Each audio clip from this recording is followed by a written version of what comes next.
аптекадан атайын жанагындай күйүүгө каршы көптөгөн майздын түрлөрү бар.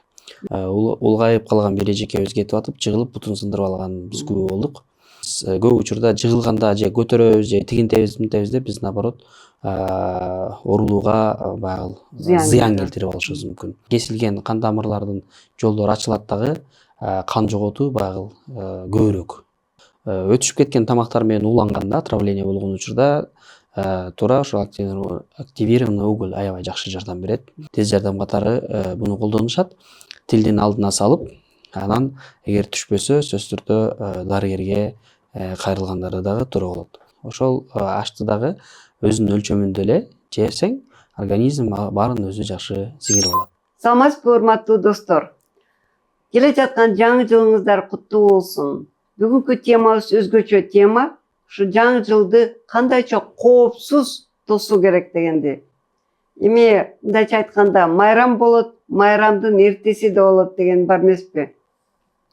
Анткени 30-нан 31 күнү, деги эле ага чейинки күндөрү, мына ушул күндөрдөн башталды. Медицина кызматкерлери үчүн жумушу өтө көп болот. Мен интернеттен карасам, ушу Россиянын статистикасы бар экен. Медицина кызматкерлери өзгөчө тез жардамга 60% иштер көбөйөт экен. Ал эми көнүмүш хронический оорулар болсо 30%га көбөйөт экен. Себептерин ушу бүгүн биз Назар мырза менен талкуулайлы дедик. Назар мырза менен таанышыңыздар. Саламатсызбы, Назар мырза? Назар мырза, мен өзүмдү да тааныштырып кетейин. Көпчүлүк ойлойт мени журналист деп. Мен болсом сиз дейле экөөбүз бир дейле дарыгер, врачпыз. Ана ушундай подкаст жасаганды жакындан баштап үйрөнүп баштадык. Менден сурап калышат, эмнеге ушундай подкаст жасап атасыңар деп. Биздин негизги ушу подкаст башталышынын негизгиси, биз билебиз, өзгөчө биздин туугандар аябай кыйналып, ооруну өчүп кеткенде келишет эмеспи? Анан кийин себеби эмнеде деп ойлосом, көп маалымат жок экен да. Ошон үчүн биз ушул подкастты баштайлы деп Назар мырза менен да сүйлөшүп баштадык. Андан тышкары деле бизде кыргыз тилинде медицина боюнча маалыматтар өтө эле аз. Биздин баягы айыл жеринде кыргыз тилдүү населениябызга дагы чоң пайдасын тийгизет деп ойлойм да. Мен макулмун, туура. Орусча толтура материалы, кыргыз тилинде аз. Анда Назар мырза ушул биздин көрүүчүлөрүбүз маалымат алсын, жаңы жылда өзүн кандайча коопсуз тосуу боюнча. Туура айтасыз, жаңы жыл, майрамдар бул жакшы нерсе, бирок ошонун биз баягы жаман жактарын кантип жойсок болот деген теманы сүйлөшөлү деп чечтик. Жаңы жылда чындыгында тууган урук менен же болбосо бир жерде иштеген кызматкерлерби баары чогулуп отурган бул салтка айланган. Ошол жерде баягы терс көрүнүштөр жана ошонун кесепеттерин айтайлы. Бул жерде биринчиден дасторкондо ысырапчылык көп болот. Ашыкча тамактар, туура эмес тамактар, ошонун ичинде алкоголдук суусундуктар көп колдонулат. Андан тышкары ошонун алкоголдук суусундуктарды ичкенден кийин андан кийинки кесепеттери, уруш, талаш же кандайдыр бир жол кырсыктары, андан тышкары жанагындай салюттарды колдонуп, ошонун абаны булгап, андан тышкары ошондон кандайдыр бир баягы күйүк жарааттарын алган учурлар дагы көп кездешет. Ошол эле учурда тамак ашты көбүрөөк ичип алып, эчеги карын оорулары, жүрөк кан тамыр оорулары, бул ошол майрамды биз жакшы тосойлу деп, бирок ооруну дагы чакырып алганыбыз, мурунку өнөкөт ооруларды дагы обострение кылып курчутуп алган учурларыбыз бул көп кездешет. Ооба, көп адамдарда өнөкөт оорулар бар эмеспи? Ошол эле жүрөк кан тамыр оорулары, мисалы ошол эле бронхиальный астмабы же аллергиябы, ал эми ошол күнү жанагындай салт болуп калды деп атпайсызбы? Жакшы салт. Муну баягы жаман жагын жасап жүргөнүн айтып берели да, Ооба. Көп тамак жасалып, Мгм. көп тамак ичип, ошол эле сиз айткандай алкоголь ичимдиктер, ошол эле салаттар. Мен өзүм эмне жасадым деп айтып бербейинби? Ушул жасайм деп ойлоп атам да, эми кандай жаңы жылга эмне жасайын деп. Мен бул жолу ойлодум, эч кандай салаттарды жасабайм, баягы ортадан үйрөнгөн оливье же винегрет ошолорду жасабайын деп чечтим. Бул жолу жөн эле жашылчалардан ошол эле капустабы же тиги эмне сабиз, бадыраң ошолорду кошуп кесип жеңил эле бир тамак. Анан баягы майлуу эмес этти бышырып койгонго суусундуктардан суу же компот, эң эле эме болсо шампанский.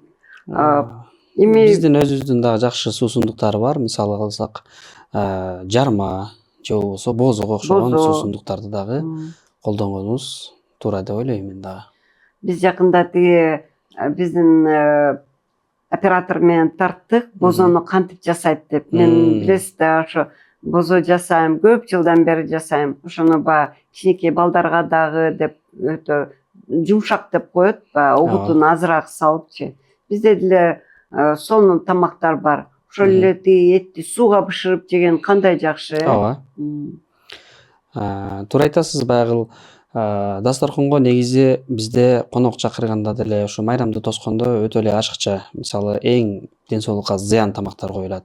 Мисалга алсак, азыркы эле айтып кеткен салаттын баардыгы, ошо майонез кошулган салаттын баардыгы негизи болбойт. Андан тышкары биз жаңы жылды тособуз, тамакты жасайбыз, ашыкча жасайбыз дагы эртесине калып кетет. Анан 1-нде 2-январь күндөрү айдын башында да колдонобуз дагы, ошондон отравление болуп келген учурлар көп кездешет. Мен деле дарыгер болуп иштегениме 10 жыл ашып бараттыр. Биз 1-чи жылы иштеп баштаганда ушундай майрам күндөргө жаш дарыгерлерди коючу. Ошондо мен күзөттө турган учурда отравление менен келген учурлар, ошол эле өнөкөт ооруларын курчутуп, туура эмес тамактангандыктан, спирт ичимдиктерин колдонгондуктан аябай көп келчү да.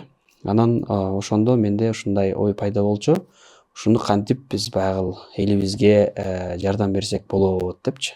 Бирок ал мезгилде андай мүмкүнчүлүк болбой, элдерге маалымат бере алчу эмеспиз. Азыр ушундай мүмкүнчүлүк болуп атат. Биз баарына жеткизгенибиз туура деп ойлойм да. Ооба. Башында айтып кетпедим, майрам болот, майрамдын эртесиде болот деп. Ошон үчүн ар бир адам өзүнүн ченемди билиш керек. Керек болсо ошол эле болуптур. Шампанскийде деле ченемсиз ичсе ал деле зыян болот. Ошол эле мен айткан жана сууга бышырган этти жана жашыл чөптөрдү деле көп жесе, ал да зыян болот. Ооба. Бардыгынын баягы өзүнүн өлчөмү менен болгон Ченеми болот, жакшы нерсе. Анан биздин эми ислам дининде деле бар эмеспи? Ашыкча колдонгон бир нерсени ысырапкерчилик бул күнөө деп саналат, күнөө болот. Туура. Эгерде ошончолук эле ашып атса, ошонун баарын анда муктаж болгондорго берсе болот. Эң туура айтасыз. Баягы эми бардык эле өлкөлөрдө бул баягы ошо тамакка муктаж деле жарандардын саны бар да. Ошондуктан бул оюңузга мен да кошулам. Мен дагы айтып кетким келет, мынабеки өзгөчө ошол жөнүндө канчалык айтсак ошончолук көбүрөөк колдонуп атышат деп ойлойм да. Ошол эле фанта, кола, биз эми аны айтпашыбыз керек. Баягы эмеге каратачы, эмне мыйзамга караштуу. Бирок ушул газ ичимдиктердин баары тең ден соолукка зыян. Ошол эле жанагы шампанский да кичинекей балдарга без алкоголя деп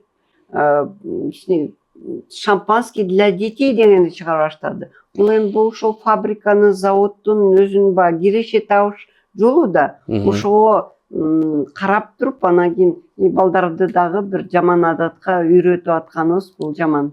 Эң туура айтасыз. Ошол эле детская шампанское бул кичинекей балдарга деп даярдап чыгарган менен ал жакта ден соолукка зыян толтура заттар бар. Ошол эле канттын көлөмү да аякта чоң. Ошондуктан биринчиси ден соолугу, экинчиси бул деле биз жаш балдарыбызды жашынан баштап ошо алкоголдук суусундукка мындай үйрөтүп баштаганыбыздын белгиси болуп деле эсептелинет да. алар канчадыр убакытка чейин ошол жөнөкөй жаш балдарга ылайыкталган шампанскийди ичип келсе, кийинчерээк анан алкоголдук шампанскийлерге уже өтүп баштайт да. Ошондуктан тарбияны башынан эле жакшы бергенибиз туура деп ойлойм. Мисалы, мынакей мен жашыма жараша, мен азыр мынакей 65-темин. 65-темин. Ушул менде деле баягы көнүмүш оорулар бар. Мисалы, ошол эле гепатоз деген бар, пилонефрит деген бар.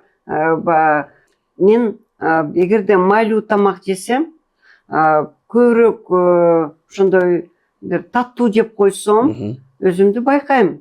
Демек, өзгөчө баягы жашы улгайып калган адамдарга мен өзүмдү деле айтсам болот. Мен мынакей жашымда ылгап тамак ичпесем эле эртеси күнү билинип калат. Шишип, көп, башым ооруп, же дагы ушундай кыйналып калам. Ал эми буну жаш өткөндөргө эле эмес, бардык жаштарга тиешелүү. Туура айтасыз. Мисалы, ар бир ооруга,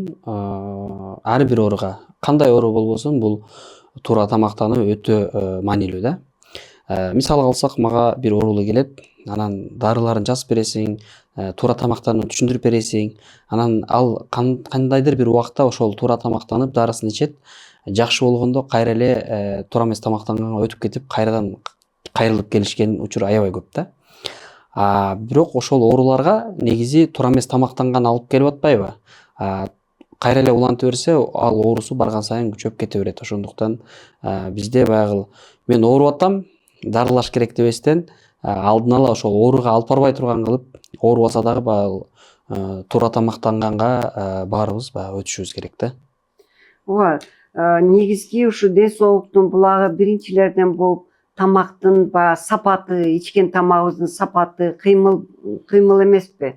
Ошондо мынакей бири келди, тостук дейли, бири экиси каникул канчага чейин болот? Бир 6-7 күнгө чейин болот эмеспи? Ошол күндөрү, мисалы, сиз үй бүлөңүз менен кандайча тососуз жаңы жылды? Андан кийин кандай иш чара көрөсүз? Баягы ден соолук боюнча ошол жөнүндө айтып бербейсизби? Мен буюрса, биздин дарыгер болгон үчүн биздин дем алуубуз кыска эле. Биз 2 күн, 1-2 күнү эс алабыз.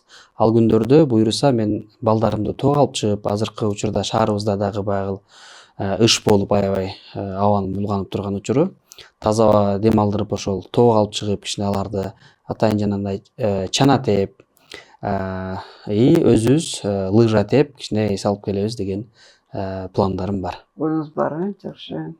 Жакында ошо менин курактуулар, сиз курактуулар жакшы, жакындан бери алкоголдук ичимдиктерди ичкенде өз каалооңор менен ичип калдыңар.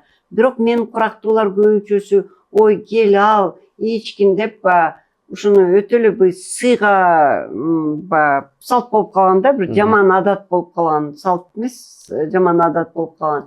Эми болуптур, көңүлүң кыйбайын деп ичип коет. Ошондо мен ушул жакында эле билдим, аны делечи, ичкен болуптур, айла жок ичтиң, же ол ичкин келди, ошондон кийин көбүрөөк сууну ичиш керек экен, же ага чейин да сууну ичиш керек экен. Бул эми баягы ыкмаларын айтып кетким келип атат да.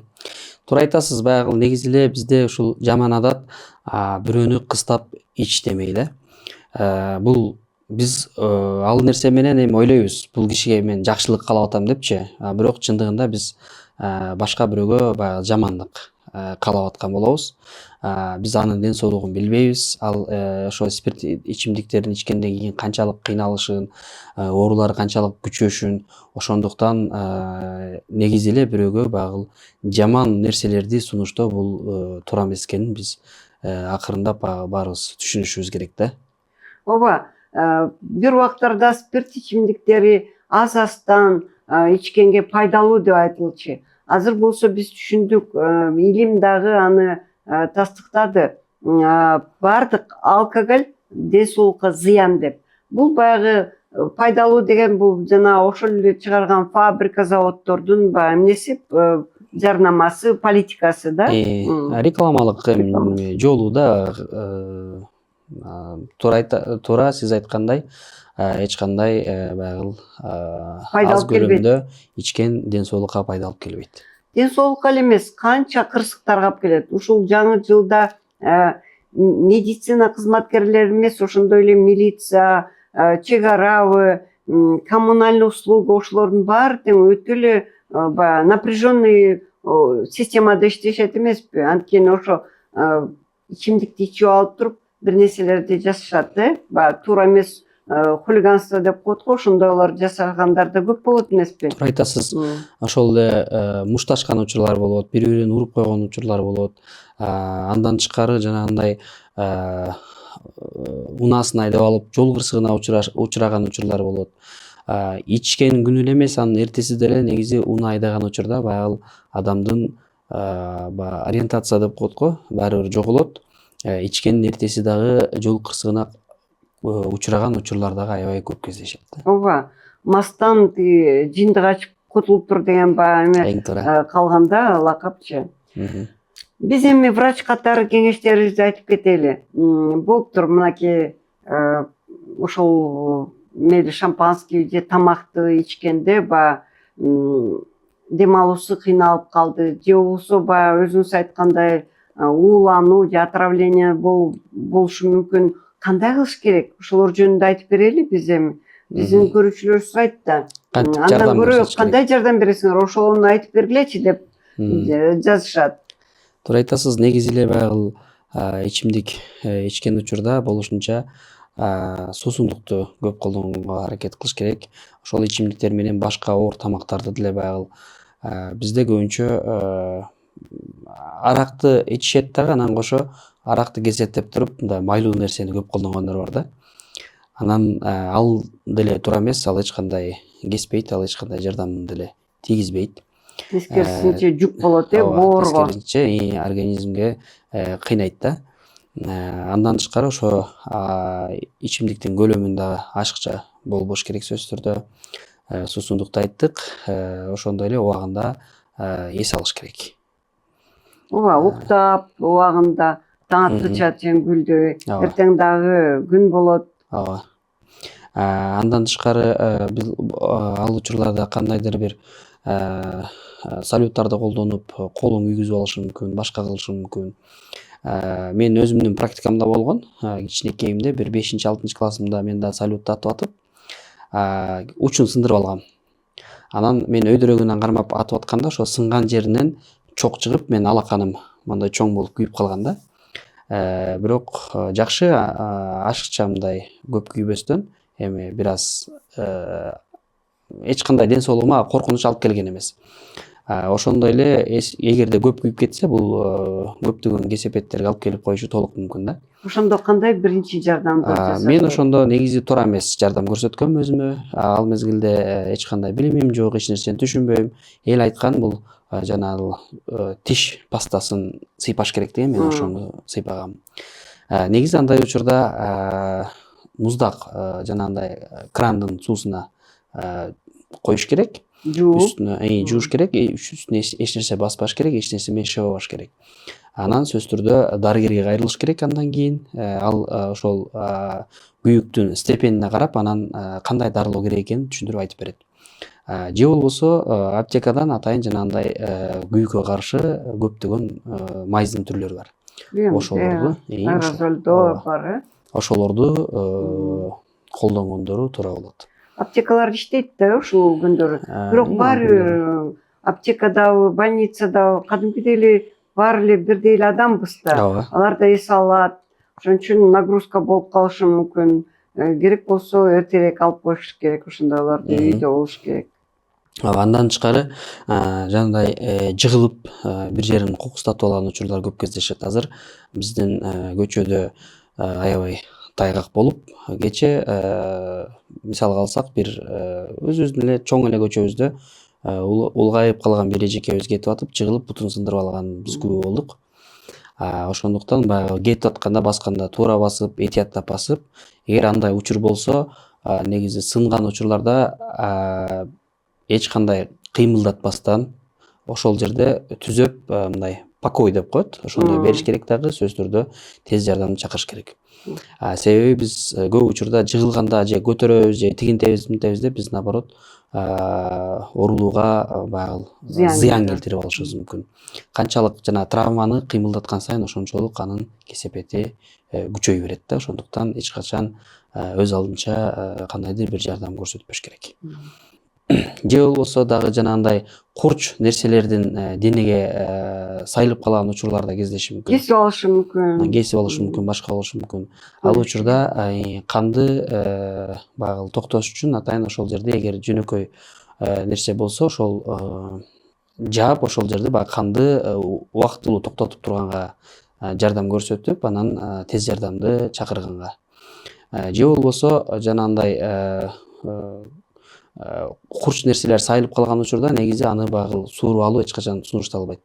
Аны жанагындай кыймылдабагандай кылып туруп карматып, анан тез жардам чакырыш керек. Себеби салып албаган учурда жанагындай кесилген кан тамырлардын жолдору ачылат дагы, кан жоготуу баягы көбүрөөк болот. Ошондуктан биз аны дагы сөзсүз түрдө баягы түшүнүшүбүз керек да. Абалына жараша ошол күндөрү тез жардам машиналары өтө эле бош эмес болуп калганда, абалына жараша өздөрү да алып барса болобу эмеге, больницаларга? Ооба, эгерде оорулуу тез жардамды чакырганда 1 саат 2 саат дегенде көп убакыт жоготпостон өз алдынча сөзсүз түрдө 102ден такташ керек. Кайсы ооруканага 103дөн тактап, кайсы ооруканага алып барыш керек экенин билип туруп, ошол ооруканага өз унаасы менен дагы жеткизгенге, эгер оорулуунун акыбалы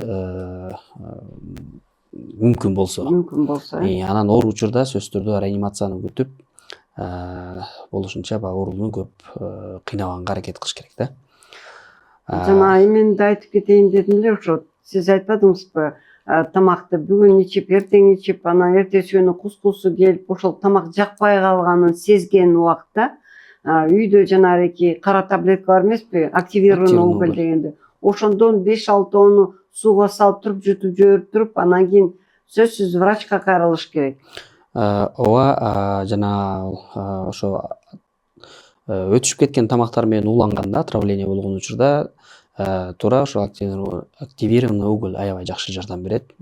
Сөзсүз түрдө да андан көбү ошо отравление болгондо дагы үй шартында көп дарылана беришет да. Ал отравлениянын да кесепети өтө жаман болуп калышы мүмкүн. Ошондуктан убагында дарыгери менен кайрылганы эң туура. Мен ошо дайыр айтып кетким келет, бизде эми конокко барганда баарын тиги эмелерге салып, идиштерге салып берет эмеспи? Алып келесиң, тойбу, эмнеби, конокпу, ошону алып келгенде, ошону колдоноордун алдында сөзсүз термообработка дейт, кайнатып, бир жолу куруп, анан кийин барып колдонсо, ошо отравлениялар мүмкүн азыраак болот эле. Эң туура айтасыз. Сөзсүз түрдө баягы ар бир эрежени биз сактаганга аракет кылышыбыз керек. Ошол эле тамак ичүү эрежесин, ошол эле ден соолукту кароо, баардык нерсени өзүнүн эрежеси менен болгонун эң туура деп ойлойм да. Андан тышкары ошол эле туура эмес тамактанганын кесепетинен, жакшы эс албаганын кесепетинен давление, жанагы кан басымынын жогорулашы дагы өтө көп кездешет. Ал учурда кандай жардам көрсөтүш керек? Биринчи покой, экинчиси атайын кан басымы көтөрүлүп жүргөн ооруларда каптоприл деген дары болот, как скорый помощь катары, буну тез жардам катары буну колдонушат. Тилдин алдына салып, анан эгер түшпөсө, сөзсүз түрдө дарыгерге кайрылгандары дагы туура болот. Андан тышкары ошол эле туура эмес тамактанганын кесепетинен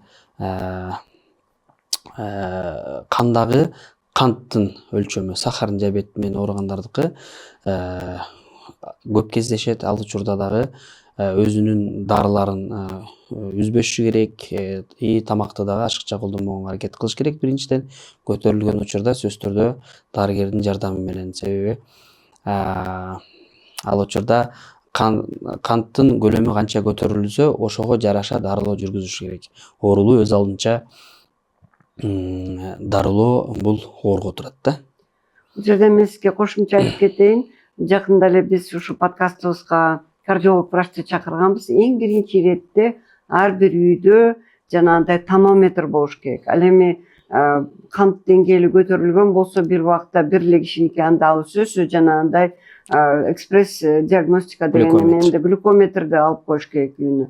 Анан ошо давлениясын байма бай күнүгө ченеп туруш керек сөзсүз. Ал эми мындай майрам күндөрү сөзсүз ченеп туруш керек. Туура айтасыз, сөзсүз түрдө үйдө ошол тонометр болуш керек, глюкометр болуш керек, пульс оксиметр болуш керек. Ошондон тышкары баягы оорулууга жардам көрсөтө турган необходимый дарылардын болуш керек да, аптечкасы болуш керек сөзсүз түрдө.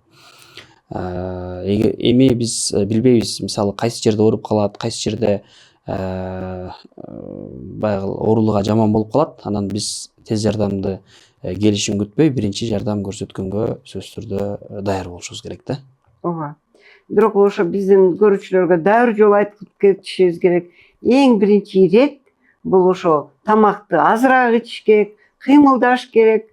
Эң туура биз ичип жеп, анан ооруну күчөтүп алып туруп, анан дарылабастан биз ошол ооруга алып барбашыбыз керек биринчиси.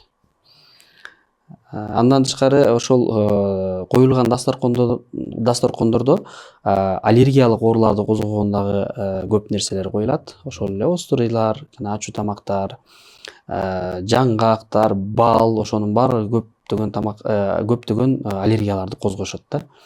Ал учурда да сөзсүз түрдө аллергиянын белгилери болсо, сөзсүз түрдө азыр эң элдин алдында таанымал бул аллергияга окшогон дарыларды алдын ала багыл ичип өзүнө жардам көрсөтүп туруусу керек. Мындай бир түшүнүк бар да, кээ бир жердечи биз эсимде бир Баткенге жумуштап барып калдык. Анан биз билебиз да, Баткенде баткен өрүгү көп депчи. Анан ушундай ошо баткен өрүгүнүн сезон боло элек болчу, ал эрте жазда ушундай болсо керек, же кышында барсак керек. Анан кийин бизге газдалган жана фанта кола сыяктуу эмелерди берип атышпайбы. Анан мен сурап калдым, бизге ошо баткен өрүгүнүн компотуңар барбы десек, анда ой, биз аны уялабыз койгондон дейт. Биз ошондо түшүндүрдүк, бул негизги баалуу, ошол негизги жакшы. Булар болсо эч кандай конокко койгондон мен ойлойм уялыш керек азыр ушундай газдалган напиткаларды койгонго. Кимде зависимость болсо, алар ичпейин дейт, бирок ичкиси келет. Ошон үчүн конокко ушул көбүнчө айылдарда байкайм да, ушул напиткалар койгон өзүнчө бир сый катары көрүлөт. Ооба, туура айтасыз. Негизи эле ошол нерсени баягы биз акырындап элге мындай маалыматты туура берип, ошо ден соолукка зыяндуу нерселерди дасторконго койбогонго басым жасаганыбыз эң туура болот. Ооба, анткени эмне үчүн ошону көп ичет? Рекламасы аябай күчтүү да. Кайерге барбасаң ошолорду реклама кылып атканы. Мынаны ичкин, мынаны ичсең ушундук болот депчи. Көп учурда ошол эле коланы алсак, ашты жесең, аш кыла албасаң кола ич деген сыяктуу рекламасы да. Антпеш керек, ашты ашча жеп туруп, анан кола ичип, аны биз аш кылганга аракет кылбашыбыз керек. Ошол ашты дагы өзүнүн өлчөмүндө эле жесең, организм баарын өзү жакшы сиңирип алат. Эң жакшы дары бул таза суу. Эң туура. Таза суу. Суу өмүрдүн булагы деп бул бекерден айтылган эмес. Таза суу биринчиден бекер. Бизде болбосо дагы арзан, суулар. жакшы сууларыбыз бар. Эч кандай мындай ашыкча расход деле кылыштын кереги жок. Ошону туура баягы күнүмдүк өлчөмүн сөзсүз түрдө колдонушубуз керек. Урматтуу көрүүчүлөр, дагы мен ойлойм суроолоруңар көп болуш керек. Суроолоруңар жазгыла, комментарийлерди жазгыла. Биз ошол суроолорго жооп бергенге аракет жасайбыз. Келе жаткан майрамыңыз куттуу болсун. Келе жаткан жаңы жыл жакшылыктын жылы болсун. Элибизде, жерибизде өсүп өнүгүү болсун. Ар бирибиздин үйүбүздө чың ден соолук болсун. Барыңыздарды мен дагы жаңы жылыңыздар менен куттуктап кетем. 25 жыл жакшылыктардын жылы болсун. Жыл баягы бизде ушундай түшүнүк бар го, жыл кандай башталса, баягы калган күндөр дагы ошондой өтөт дегендейчи. Ошон үчүн жаңы жылды, биринчи жылды туура тосконго, ден соолукка көңүл бурганга аракет кылыңыздар.